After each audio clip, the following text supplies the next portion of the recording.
for pulpit, so if two, there are two. I'm not hoping for two failures. We're not even hoping for one.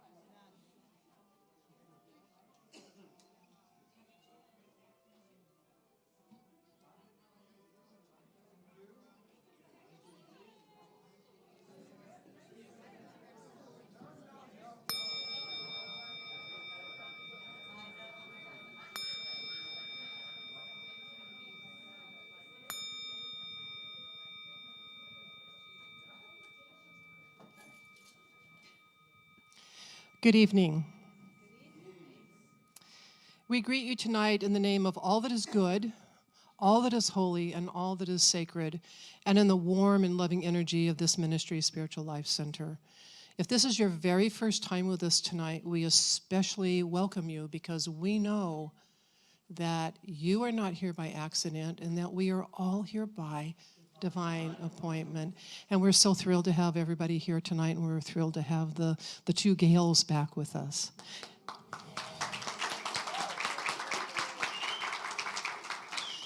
I'd like to introduce Avenel. She is one of our chaplains, and she will lead us in our opening prayer. It's good to greet you. So if it serves you, I invite you to close your eyes and breathe.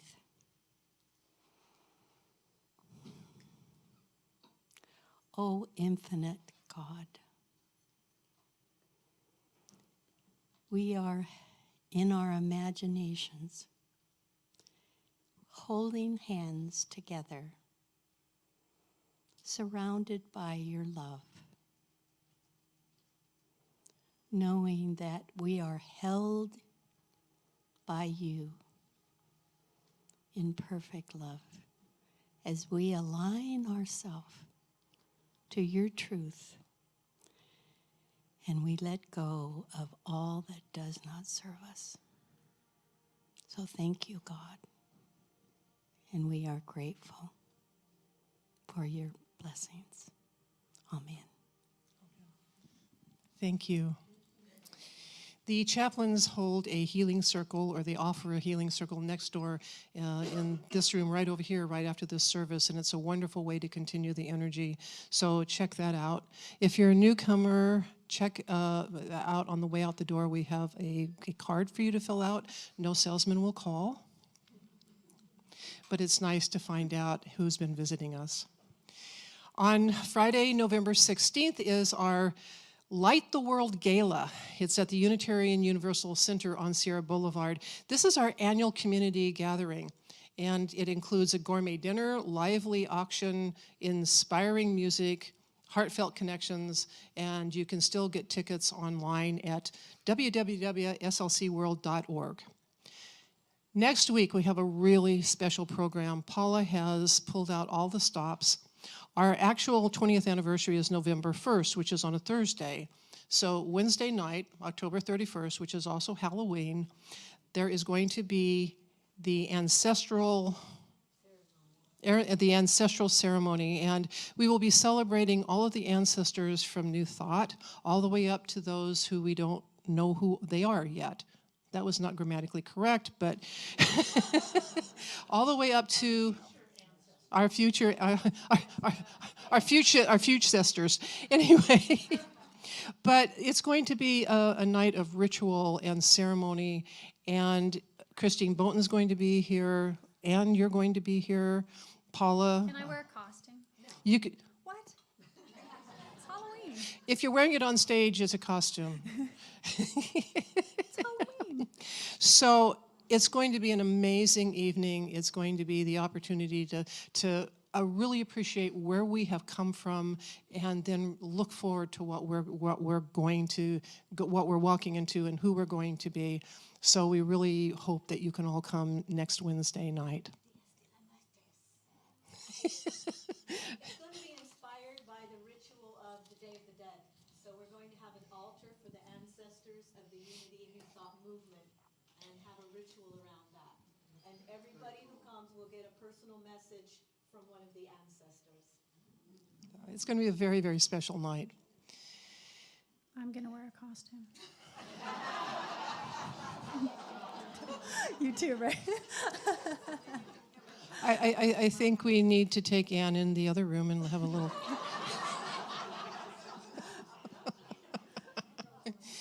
So how many of you have come to one of the Gail's events before? And so you know that the energies that are generated are something that we don't want to break. We want to allow the flow all the way through the evening. So with that in mind, we will do the love offering at the beginning of the service, like now. And we know that the love offering comes from love. It comes from that point of wanting to be in and a part of the things that help you grow and help you expand your light. Then we can expand our light into the universe. So together, let us say our offertory blessing. Divine love, as me, blesses and multiplies all that I am, all that I have, and all that I circulate. Thank you, God.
So many of you are familiar with both Gail Derin and Gail Vinson.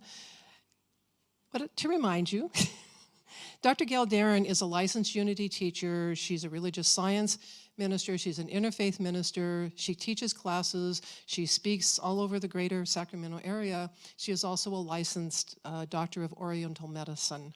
And Gail Vinson has been a meditation teacher for over 26 years now. She served as an interim lay minister at the Unity Church in Denton, Texas, and has also enjoyed being a hospice volunteer for many years. The two Gails have led many successful silent retreats together over the last 10 years, and they have presented their night of poetry and music several times as well, several times here and at other churches in the area. So I welcome you to the platform. Gail Vinson, Gail Derin.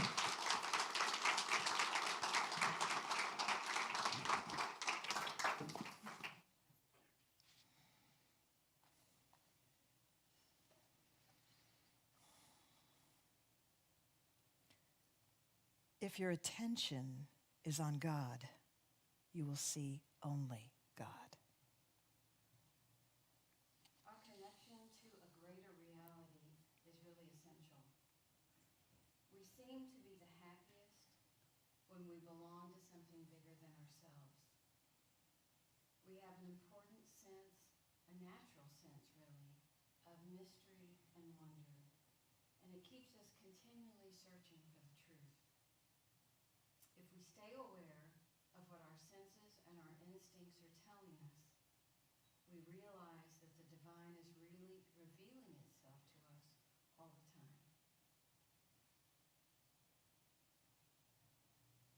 So how much of our universe do we really comprehend? Only 4% is with our physical senses. 96% is in the invisible realm. That's amazing. So much of our lives are lost if we don't have a connection to the invisible side. Something so important is found when we become aware of this multi-dimensional universe that we live in. The soul knows how to take us there if we only allow ourselves to be led. No one knows what makes the soul wake up so happy. Maybe it is a dawn breeze that has blown the veil from the face of God. Rumi.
The breeze at dawn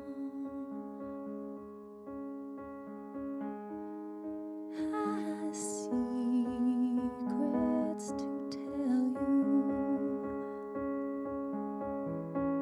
Don't go back to sleep.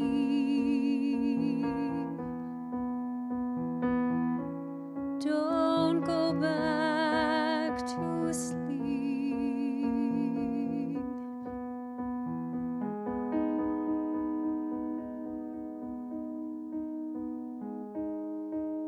You must ask for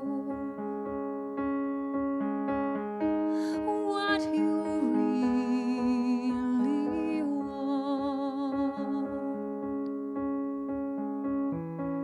Don't go back to sleep.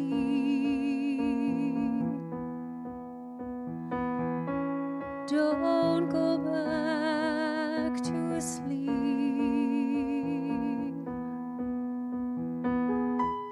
People are going back and forth across the door sill where the two worlds touch.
Oh, the door.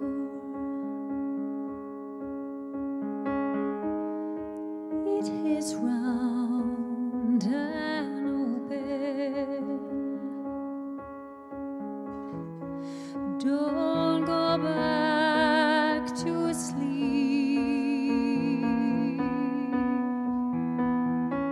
Don't go back to sleep.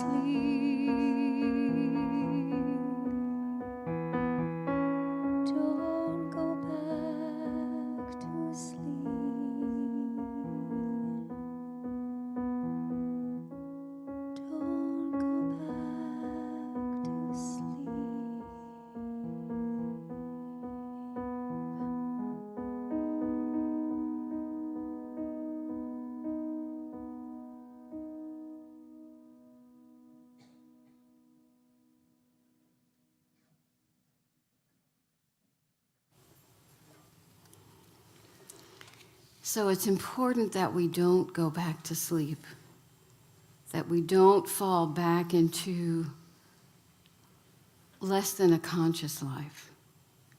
It's important that we don't limit reality. The vastness of what exists is calling to us. Possibilities open when we surrender our usual way of knowing. And isn't it true that we are literally tripping over the miraculous all the time and then wondering where God is? It's so easy to get lost in our thoughts and miss what Spirit is trying to tell us. We've been taught all our lives that seeing is believing, that it doesn't exist unless it's been clearly proven. But this logical way of thinking that's been indoctrinated in us has left a gaping hole in our perceptions. And it keeps us locked in a kind of mental prison all the time. In a short story called A Painful Case by James Joyce, he illustrates the point of being disconnected when he opens the story with this line: Mr. Duffy lived a short distance from his body.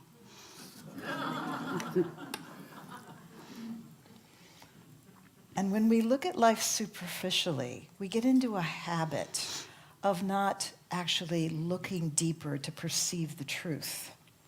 And society kind of reinforces this. You know, fake news is kind of becoming or trying to become a new norm.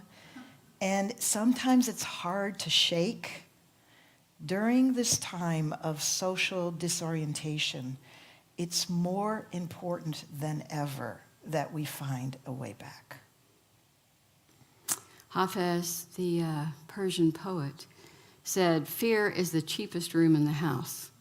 I would like to see you living in better conditions." And if we get too carried away by our fast-paced lives, we tend to miss the bigger picture. The lure of endless distractions, addictions, consumerism, violence, it takes us away from our intuition and our own inner knowing. Al-Shafi says, "How strange. You seek guidance, but you don't tread its path. Surely a boat does not sail on land." But when times are rough and we feel stuck, there is a quickening, a calling by our soul to not live a diminished life. And it's calling, isn't it? We're here to enter a life that's so much more than we can imagine. You know, invisible helpers are here to show us that what we think is set in stone is really fluid, and that there's another way of knowing. There are two kinds of intelligence. One, acquired, as a child in school memorizes facts and concepts. With such intelligence, you rise in the world. You get ranked ahead or behind others in regard to your competence in retaining information. But there's another kind of intelligence, one already completed and preserved inside you. It's a spring overflowing, a freshness in the center of your chest. It's fluid, and it doesn't move from outside to inside through conduits of learning. This second knowing is a fountainhead from within you, always moving out. Rumi. Have you noticed in our world today, the words "I don't know" are not held in high esteem or respected at all? And yet when we surrender to that not knowing, we enter a threshold and we discover that help is always with us.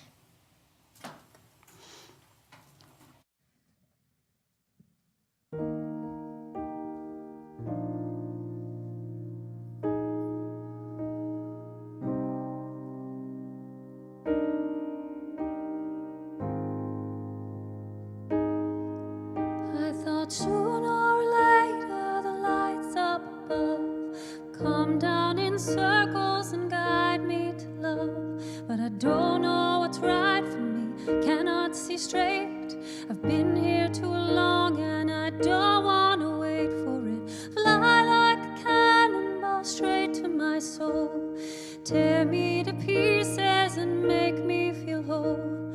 I'm willing to fight for it, carry this weight. But with every step I keep questioning what is true. Follow me with open arms. Fall on me from where you are. Fall on me with all your light, with all your light, with all your light.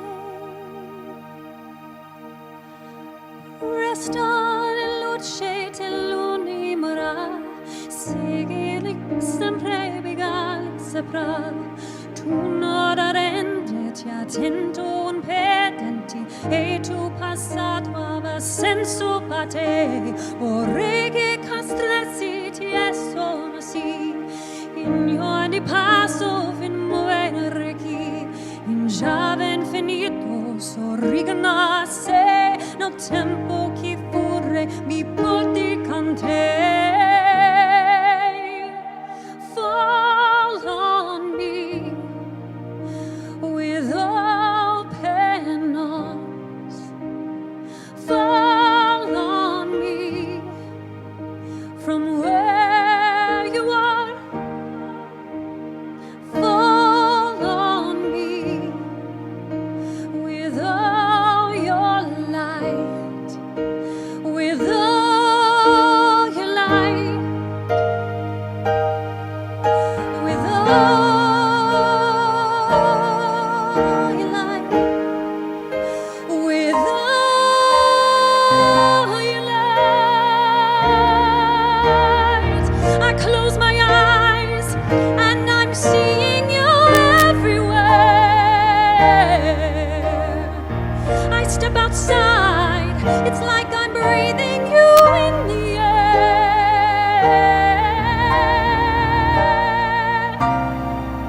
I can feel you there.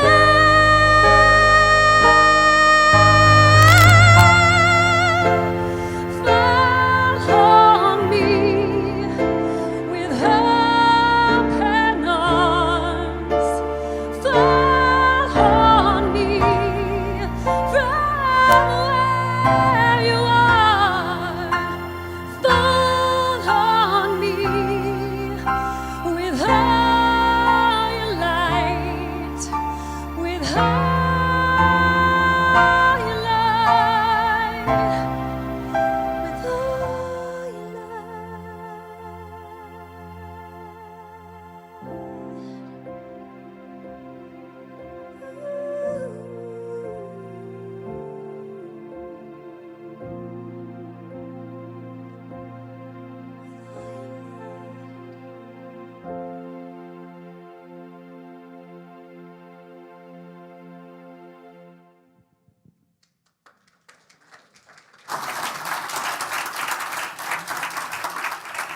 So good. Fall on me with all your light. You who've always wanted to be at peace with your journey. You ask us to take it slow, to be present, and to be patient. You show us that we will find emotional shelter in unlikely places. You ask us to surrender and to trust that life will take us where we need to be. This place where you are right now, God circled on a map for you. Hafiz. Our existence is so mysterious, And we carry the secret that the universe is inside us, not separate from us. And that truth is revealed to each of us in a way that we can uniquely understand. But in order to sense that revelation, we have to slow down, watch, wait, relax, and finally, let go. When the rhythm of the heart becomes hectic, the light of the mind becomes dim. Something within you is closed down, and there is nothing else you can do now but rest and patiently wait and learn to receive the self that you have forsaken.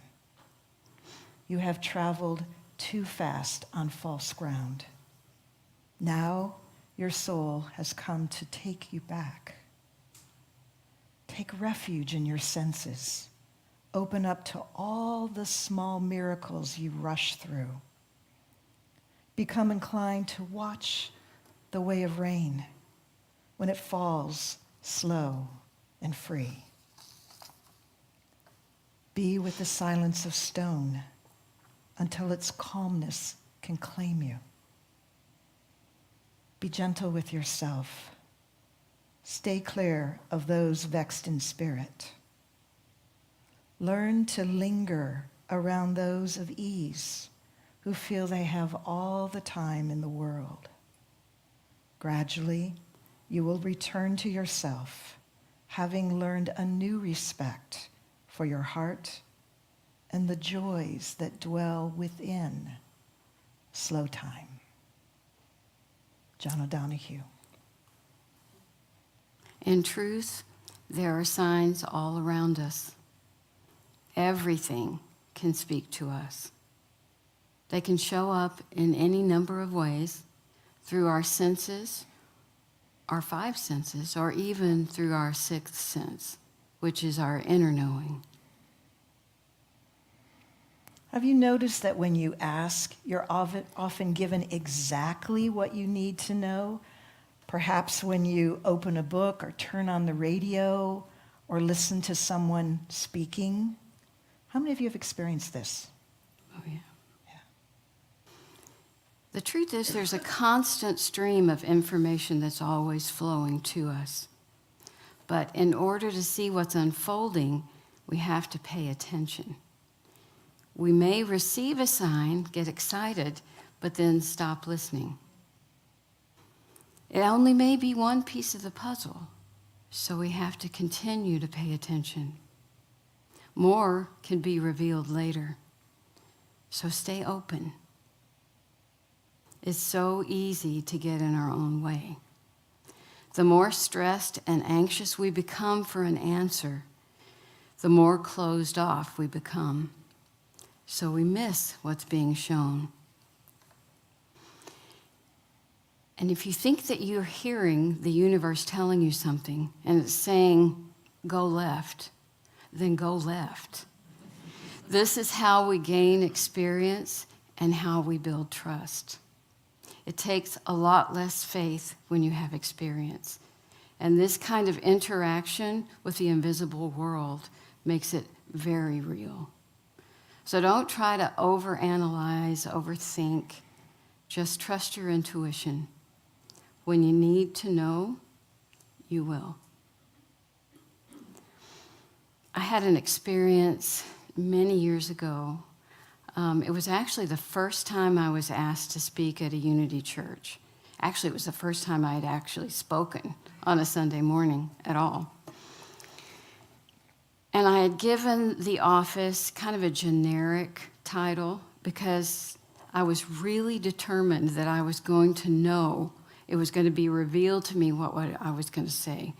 So I wanted to have something that kind of just was a broad sweep, and then what I wanted to say could fit into it.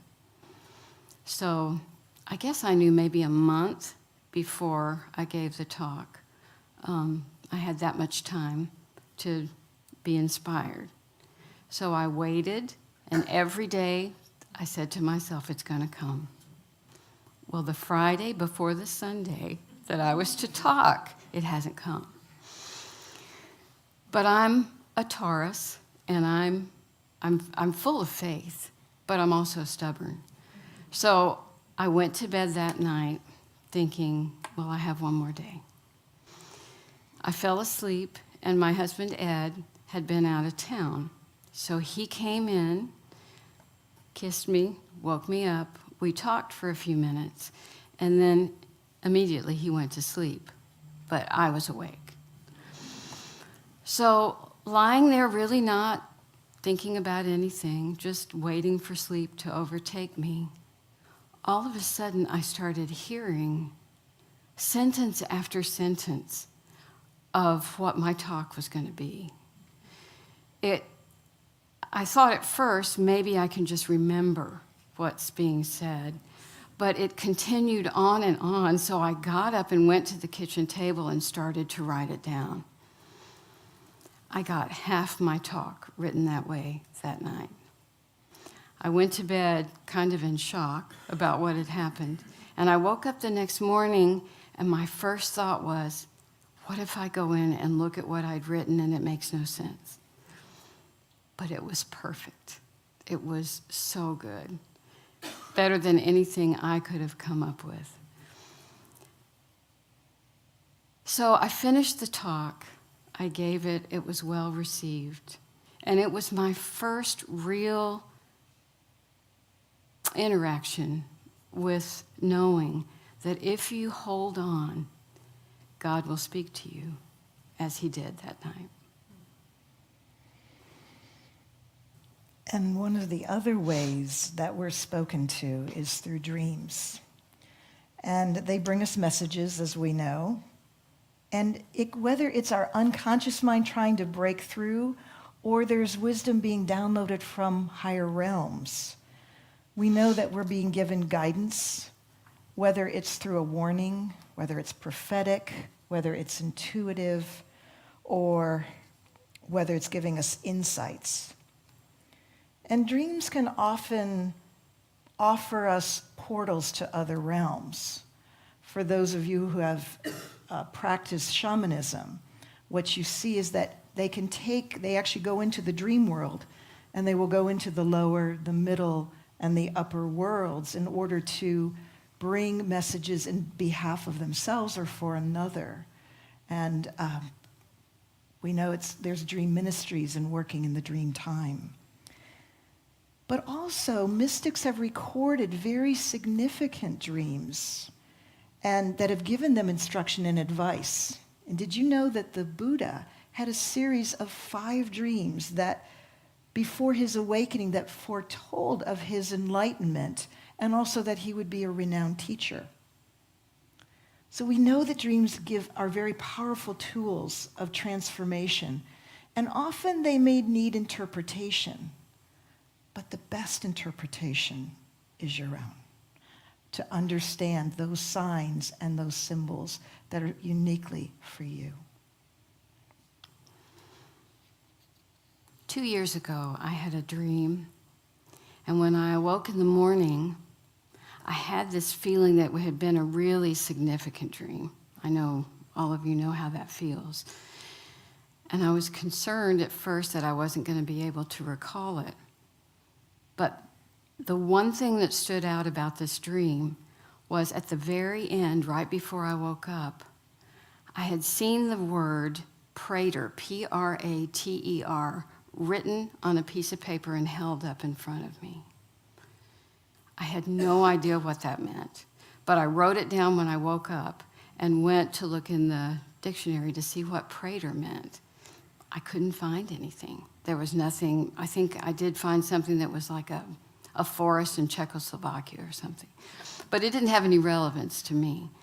So I just kind of filed it away, and really, though, never forgot it. I always was looking for the word prater. Maybe 6, 8 months later, I went to the doctor. I needed to have a test and a referral. So my doctor, my primary doctor, was foreign, and he said, I'm going to refer you to this person. And I didn't understand. And he said, here, let me write it down for you.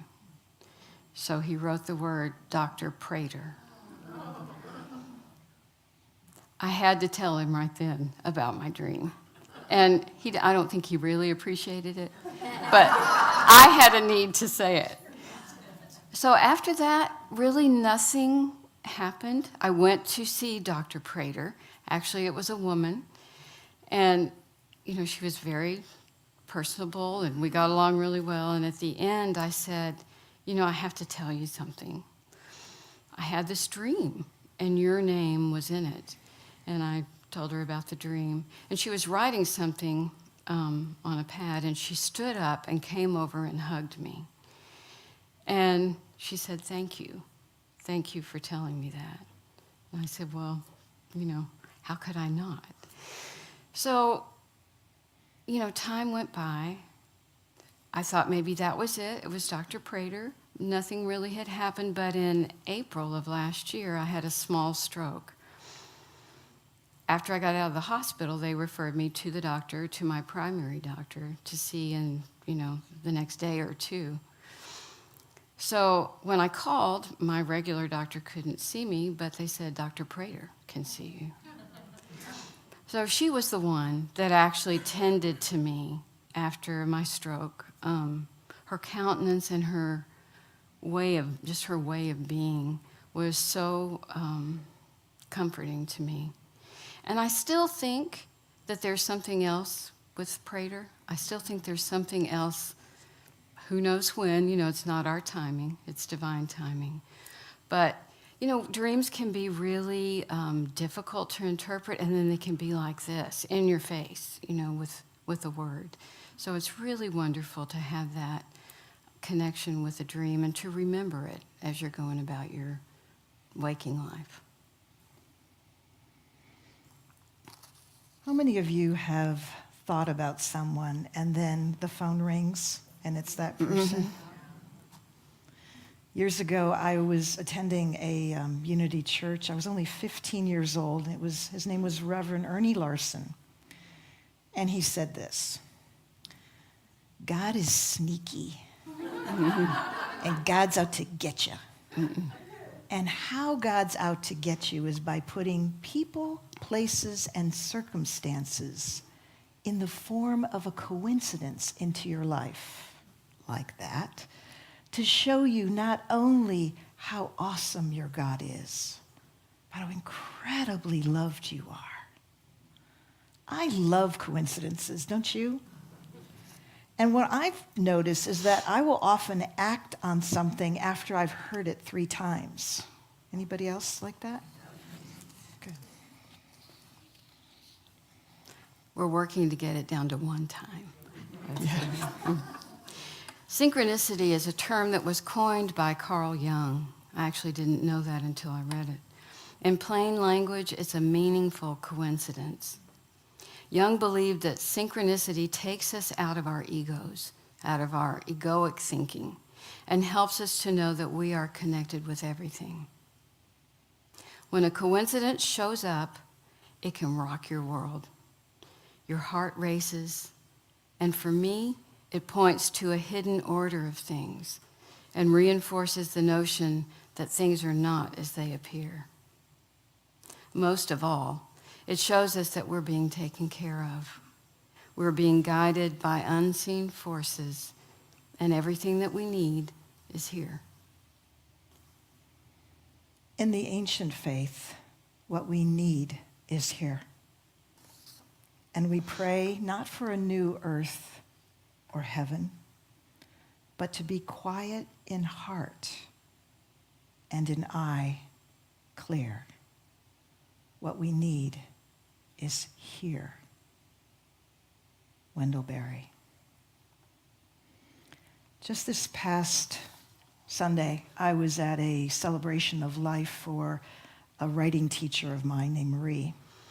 And someone was up speaking about her, how she always would give, just encouragement and comfort, and just how playful she was.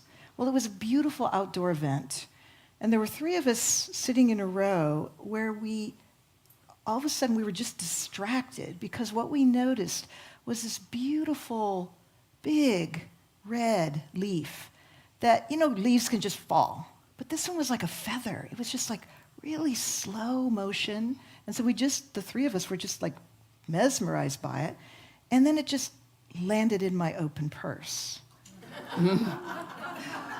And it immediately took me back to second grade. In second grade, we had a teacher back in Michigan where she put up these beautiful autumn leaves that were yellows and golds and reds and purples. And she had I would look at these for months because of the whole autumn time. But she carefully cut out each letter and constructed these words. Autumn is proof that death is beautiful. And in that moment, I felt Marie was being very playful, giving me something very personal and very symbolic, but letting me that she was so okay.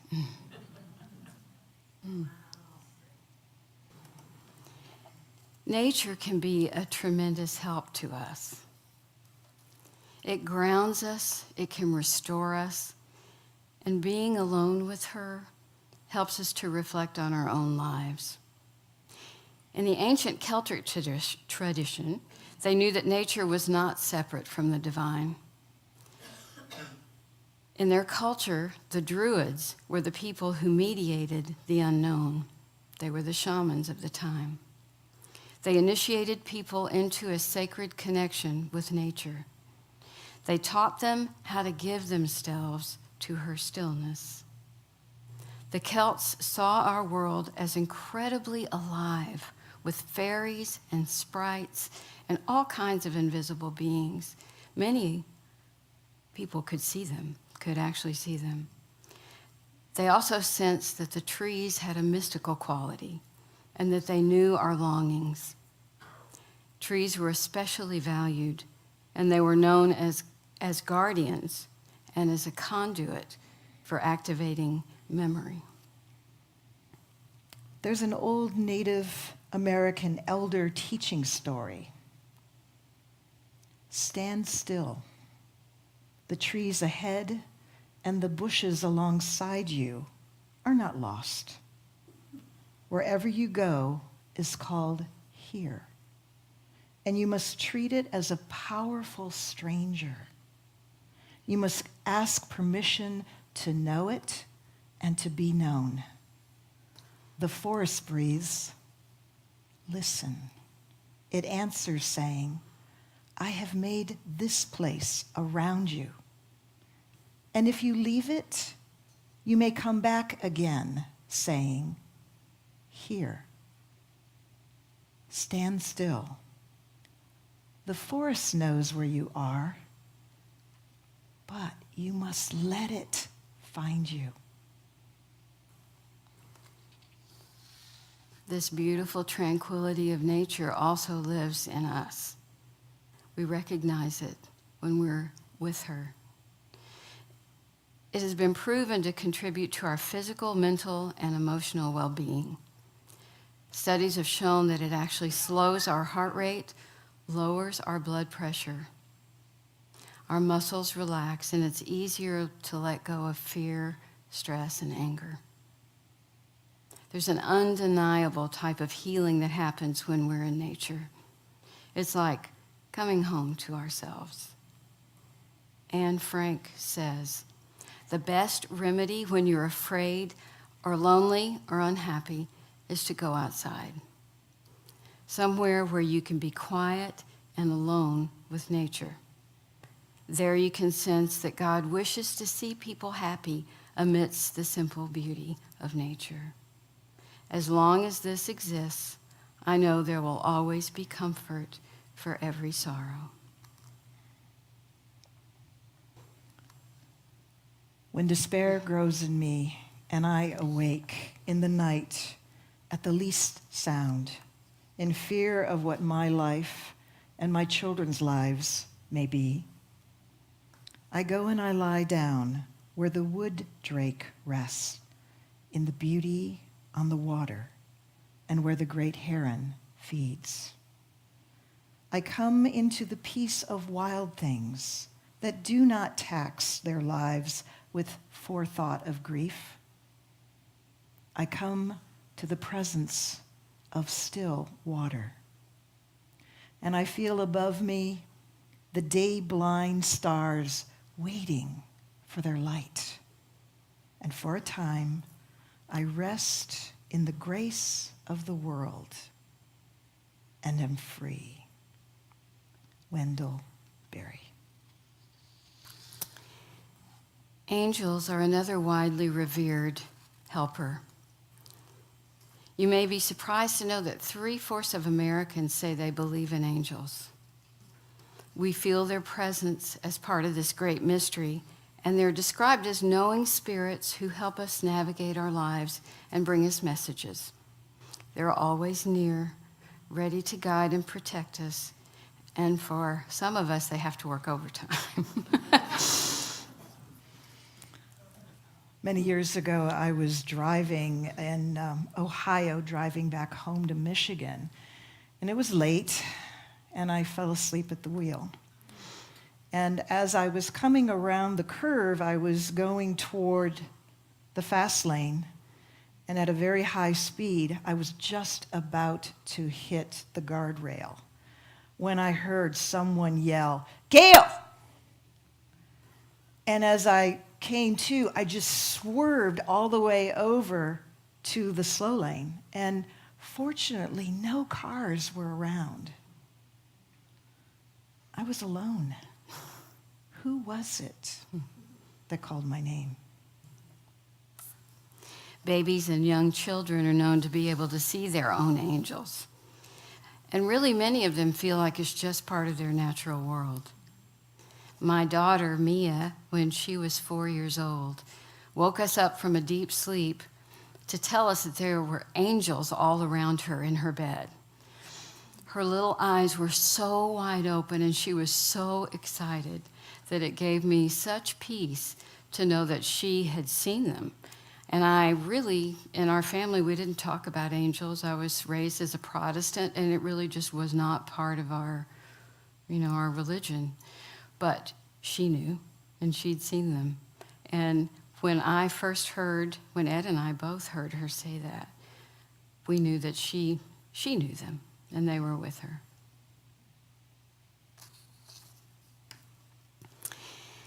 Angels are said to know our essence, and not only our essence, but our destiny. They're with us all the time, but often wait for us to ask for their help, and will usually not intercede without our permission. They've been known to nudge us in the right direction, though, and may leave signs of their presence. Again, I'll say that I have really not paid a lot of attention to angels, but maybe 6 weeks after I had the little stroke in April, I'd gone to the doctor, and they were reminding me that 1 in 3 people have a bigger stroke in the first 3 months. So I was kind of feeling, uneasy about it. And that morning I was just putting on my makeup. That's a great neutral time. And all of a sudden I felt a presence around me, like there was somebody coming up behind me. But I turned around and no one was there. And immediately I felt it was an angel.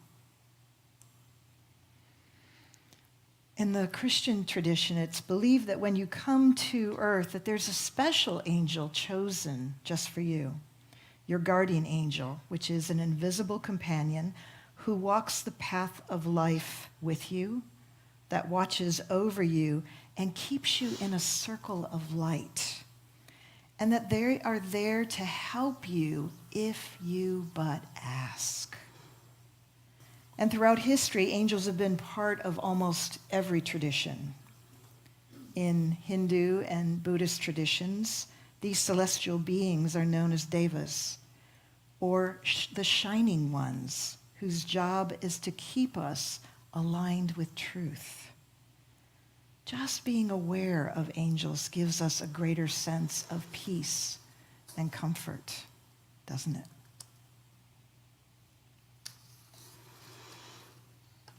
I am the bird that knocks at your window in the morning, and I'm your companion whom you cannot know. I am the blossoms that light up for the blind. I'm the glacier's crest above the forests. I am the dazzling one and the brass voices from cathedral towers. I am the thought that suddenly comes over you at midday and fills you with a singular happiness. I am the one you have loved long ago. I walk alongside you day by day, and I look intently at you, and I put my mouth on your heart, but you don't know it. I am your third arm and your second shadow, the invisible one, whom you don't recognize and whom cannot ever forget you. Rolf Jacobson. You are cared for so much more than you ever know. Something that really helps us be aware of this subtle input that we've been talking about are spiritual practices. The Hindus call them sadhanas. Meditation is very dear to my heart, and it's a beautiful practice that helps us be in touch with this silent stillness inside. It fills us with a loving awareness, and it helps us observe without judgment. It refines our listening and helps us to have a deeper kind of listening. Farid ad-Din Attar says, "Let love lead your soul. Make it a place to retire to, a kind of monastery cave, a retreat for the deepest core of your being." And I know that meditation is not new to anyone here. But I think the more you practice, a deeper understanding that you have of yourself. It gives you kind of a quiet confidence as you go about your life. And it strengthens your intuition so you can hear your inner voice. What I know in my bones is that I forget to take time to remember what I know. The world is holy, we're holy, and life is holy. Daily prayers are delivered on the lips of breaking waves, the whispering of grasses, and the shimmering of leaves. Terry Williams. Mindfulness is a practice of slowing down, quieting the mind, and keeping to the very task at hand. It's staying aware of what's occurring in the present moment. And in this practice, we begin to experience each moment as distinct and filled with uniqueness and beauty. Sun Bu'er was a Taoist princess in the 10th century, so she lived in the 1100s, and she was a model for women at that time, as you can imagine. She was also a poet, and she wrote this beautiful short poem. A person looks, the blossoms look back. Plain heart, seeing into plain heart.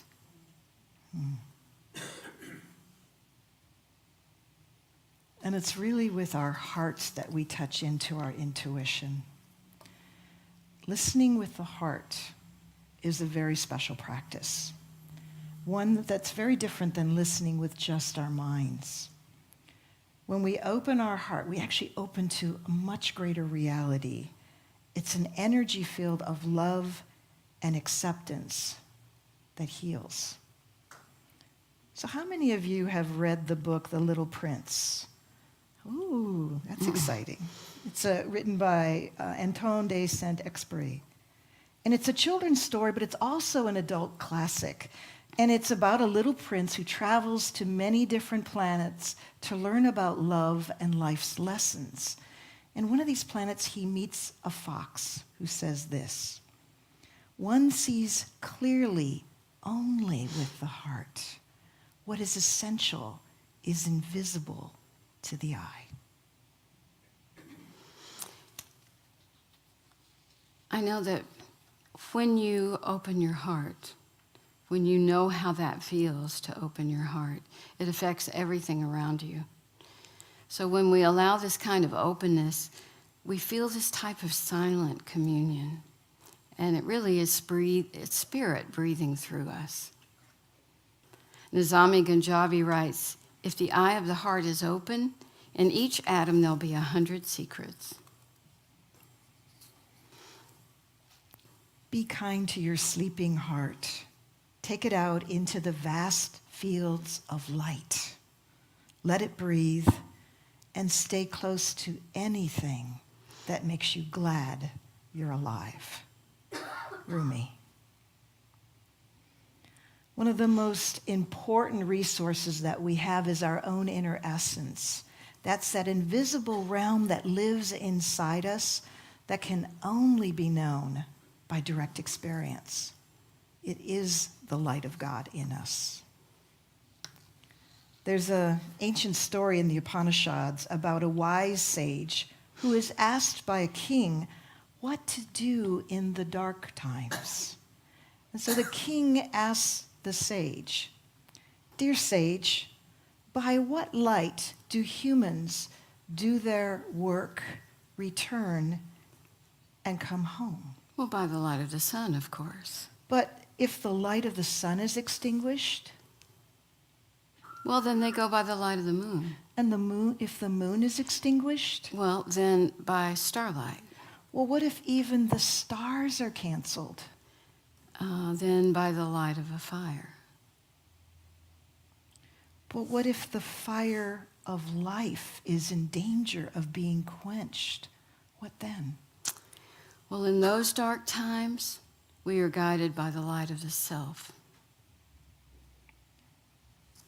Ancient wisdom teaches that are ideas that live in the blood. This is called lunar knowledge. This is a good night to speak of lunar knowledge. We have a full moon. If we tune into this knowing, it's instinctive, and it offers soul wisdom.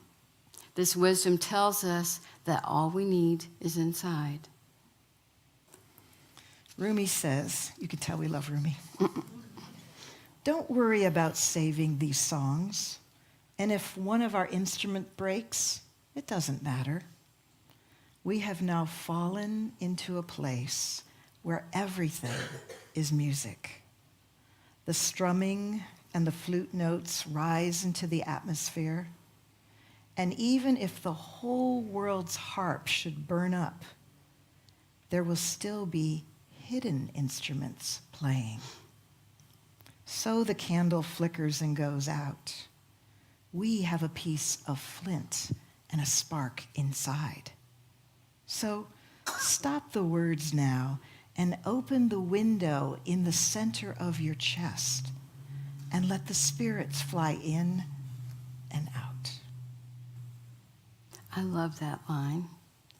Just, it's such a visual of allowing the center of your chest to open and spirits to fly in and out. Everything around us is secretly trying to awaken us, which is finding what is ours to do. Finding that will add presence to the world. We are being pulled by a force of love that gives us signs. If we have the ears to hear and the eyes to see what is needed and to perceive how to respond, we will evolve. This kind of inspiration and listening is needed now more than ever. Even though at times we may feel separate, we're never as alone as we think. In the morning, when I began to wake, it happened again. That feeling that you, beloved, had stood over me all night, keeping watch. That feeling that as soon as I began to stir, you put your lips on my forehead and lit a holy lamp inside my heart. Hafez. If you knew who walked beside you at every moment, you wouldn't feel alone. This universe that we live in is more exhilarating, more vast and wonderful than we've even assumed. And we're cared for more than we can possibly imagine. If we have the eyes to see and the ears to hear, then we can see invisible helpers are all around us, guiding us and reminding us that love, peace, and wisdom live in us.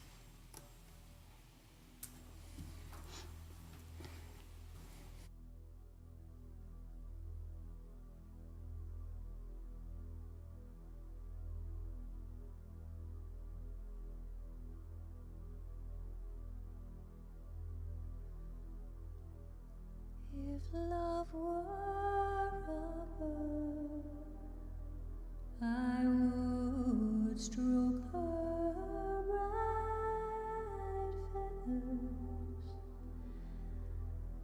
and I'd watch her fly free across the still of the dawn.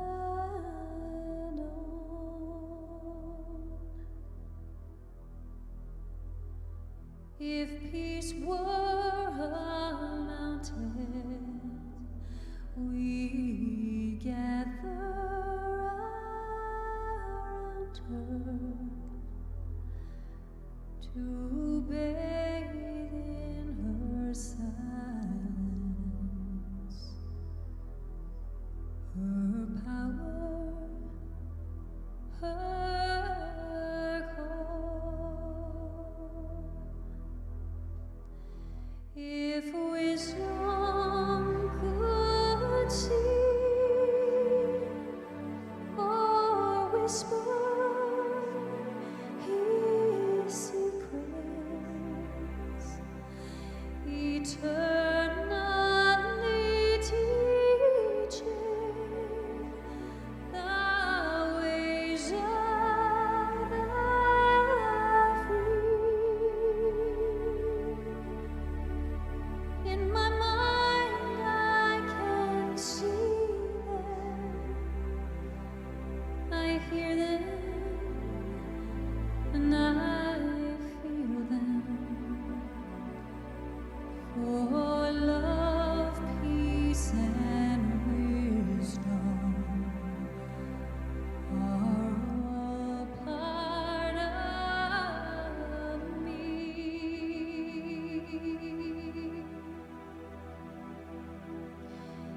If love has her freedom and peace her expression, surely wisdom will grow like a flower in bloom. The seed has been planted and tended and watered by the prayers of the hopeful and the tears of the brave. We long to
deep hidden memory of a time when the earth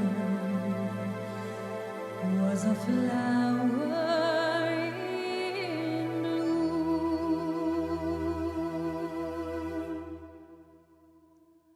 We long to return to that place of still waters and sit on the banks under some shady tree.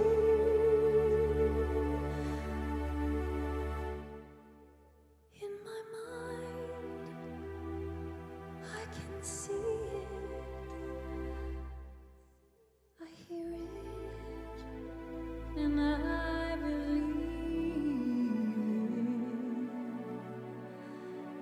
And love, peace, and wisdom are the three golden keys.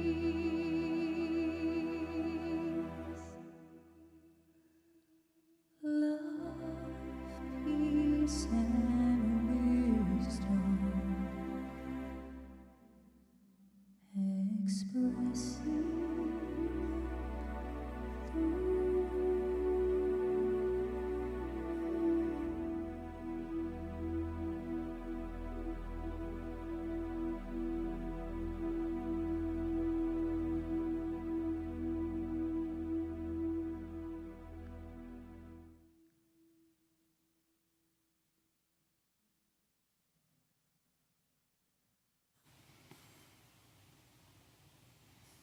So we want to thank you for your generous listening and your presence, and for always supporting Gail and I in our love of poetry and amazing music. So I first want to thank you, each one of you, for being here. And I want to thank Paula and Anne. Paula learned that song, Fall on Me, for us tonight. And you create the magic, and the power and the love is so palpable in this room. And for my cohort in love and mischief, thank you. Thank you for being such a blessing. Thank you. So may this week, when you feel that little tap on your shoulder or that tap in here, that you see how much love, peace, and wisdom is there for you to be that angel for another or to receive it. So the last thing I wanted to mention is, if you came in, you might have noticed a sign-up sheet. Gail and I used to co-lead 1 and 3 day silent retreats and at Mercy Center, and we did it for over 6 years. Mm-hmm. And we've taken a break for many years, but we've decided that we are going to do a retreat again. It may not be a silent retreat, but it'll be in August. And so if anyone's interested, there is a sign-up sheet. It's very limited. I think we're only going to have room for 20 spaces, but we wanted to just let you know about it. And again, thank you. Thank you for coming. Yeah.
joy.